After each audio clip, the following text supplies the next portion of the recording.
daawwattoota keenya kabajamoo oduu gammachiisaa breaking news har'a oduu gammachiisaa ajaa'ibaa isin qabannee dhufne oduu ajaa'ibaati dhugaa rabbi waan dhageetti gurratti illee namatti tola. Namichi yeroo dheeraaf jechuudha biyya Itoophiyaa mormaa ture Masrii gargaaraa ture jechuudha.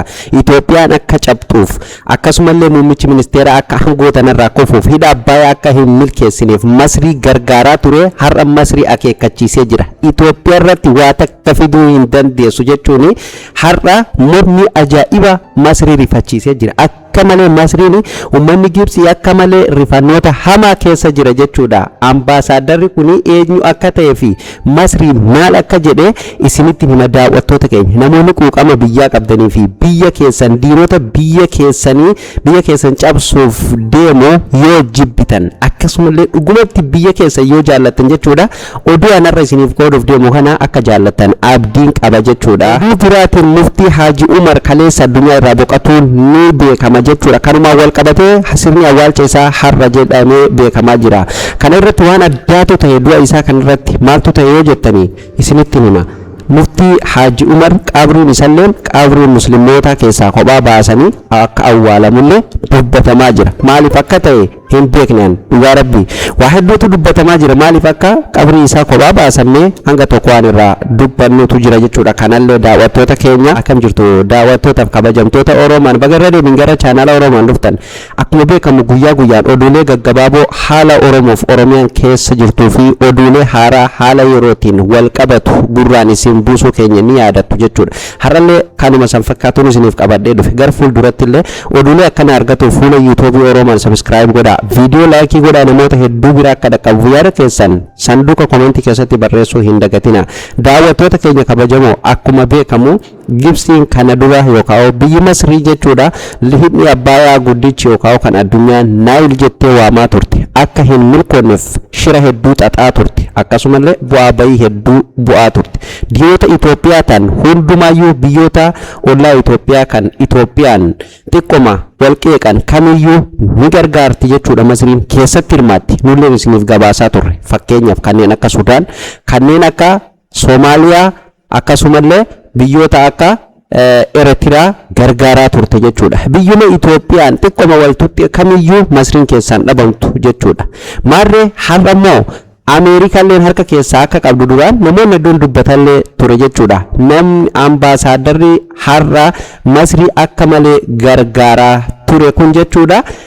Ambaasaaddarri Ameerikaa kun jechuudha Masrii gargaaraa ture akka Itoophiyaan cabtuuf akka hidhni abbaa kun hin milkoonneef gargaaraa ture. Masriin isaa abdatteeti kan Itoophiyaatti mataa ol qabachaa turte jechuudha. Garuu har'a immoo ni rifatti akka malee ambaasaaddarrichi afaan deebi'ee Itoophiyaa doorsisuu homaa fiduu hin dandeessan jedhee jira jechuudha. Dhugaa rabbi oduu gaggabaabseetu isinitti hima. Gibsoota ni rifachiise akka malee namni siyaasaa Ameerikaa muummicha ministeeraa Dr. Abiy Ahmed mormuun beekamu Egyptiif dhugaa jirtu irra lafa kaa'ee jira jechuudha. Yeroo ammaa Itoophiyaa doorsisaa kan jirtu Egyptiin jechuudha. Abadan jedheen jechuudha. Itoophiyaa doorsisuun homaa fiduu hin dandeessu jechuun ambaasaadar Tibor Nagayi kan jedhamu jechuudha.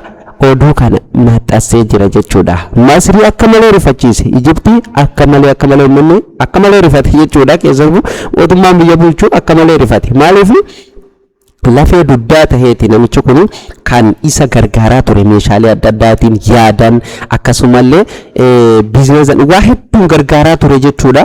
Garra garuu waan feetanillee yoo mormitan jee waan feetanillee yoo jettan akkuma feetanillee taanaani biyya Itoophiyaa waa takka godhuu hin dandeessan muummicha ministeera irratti homaa fiduu hin dandeessan jedhee ni jira. Akka malee rifatan kun egaa oduu gammachiisaadha. Biyya keenyaaf dhugaa rabbi hedduu gammachiisaadhaallee akkasumallee carraa guddaadha jedheetiin fudhadha jechuudha. Maaliif biyyi ofii yeroo jabaattee bakka tokko argamtu fakkeenyaaf gaafa ati jabaattee hojjettu hojii muummicha ministeeraa kana fudhadhaa. Dhugaa rabbi muummicha ministeeraa jaaladhuu baadhallee deeggaruu baadhallee garuu hojiin biyya keessatti hojjetamaa jirtuu fi addunyaan dinqisiifataa jirtu qofti ofitti si harkiftu jechuudha. Ati gaafa jabaattee hojjettu diinilleen fira kan kee taha jechuudha. Dhugaa rabbi kan kalee xilaata kee tahe boru obboleessa kee, fira kee, haadha kee, abbaa kee si ta'a jechuudha. Dhugaa rabbii ati jabaattee hojjannaan eenyumtu kan ofitti si hin qabne hin jiru jechuudha. Kalee muummicha ministeera qeeqaa ture namni kun ambaasaaddarri Ameerikaa kun akka malee qeeqaa ture jechuudha. Itoophiyumaayyuu jechuudha ifaan ifatti jechuudha. Itoophiyaan muummichi ministeera ilmaan namaa dhiiga ilmaan namaa maalii godhee akkas godhee akkana godhee biyya abbaa irrummaatiin bultuu aangoo gadhiisuu qaba lagni abbaay Masriif qoodamuu qaba jedhee nama mormaa ture jechuudha. Har'a garuu gaafa hiikni guddichi Itoophiyaa abbaa yookaan kan addunyaa Naayil jettee waamtu eebbifamee galma gahee humna elektirikii maddisiisuuf jechuu qophiirra jiruuf biyyoota biralleetiif arjoomuuf jedhame keessatti har'a pirezidaantii Ameerikaatu gadi ba'ee Tiraamp jechuudhaan viidiyoo sanillee isiniif maxxansa jedhee yeroon arganne jechuudha. Tiraamp afaan isaatiin gadi ba'ee muummichi ministeera nama jabaa, nama beekamaa, nama jabaa akkasumallee nama sammuu qabu, nama kaayyoo qabu, nama biyya jabduu ijaaruutti jiru jedhee Itoophiyaa fuulduratti tarkaanfachiisuutti jiru jedhee afaan isaatiin gadi ba'ee dubbate. Kan duraa mormaa ture jechuudha. Akkuma san gaa har'a kunoo kan namichi duraan isa mormaa ture Itoophiyaa mormaa ture jechuudha. Tiboriin kun jechuudha. Ambaasaaddarri kun har'a Itoophiyaa deeggaruu waan barbaade ni fakkaata jechuudha. Masriin garuu akka malee ambaasaadar Tiboraa kanatti jechuudha gaadditee jirti jechuudha. Waggaa afuraffaaf Itoophiyaatti ambaasaadara Ameerikaa kan turan jechuudha. Tiboraan erga Ijiptiif dabarsan kanaan jechuudha Gibsoota akka malee rifachiisanii jiran jechuudha.